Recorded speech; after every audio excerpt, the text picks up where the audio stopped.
I'm a doctor and a pilot who is class 3 obese, aka morbidly obese. This is the most success I've found in over 20 years of following the old diets which are clearly not working for most of us. This much easier way can help you right now. You've been tricked into an unhealthy lifestyle as you enjoy eating your buffalo chicken sub sandwich with salt, pepper, and extra Parmesan cheese. Everyone knows to eat less and move more, but what we've discovered makes losing weight easier, and it's unlike anything you've seen before. This simple protocol continues forward with level 3.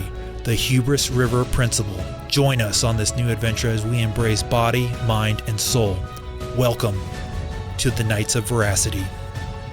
Here is how we begin. This is one of the secrets to my success in finally losing weight.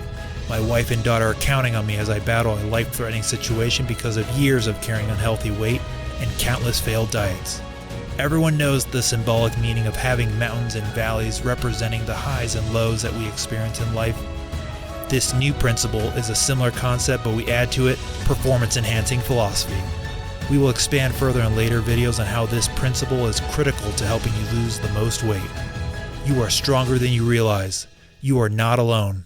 Every day, in every way, you are getting better and better. Godspeed.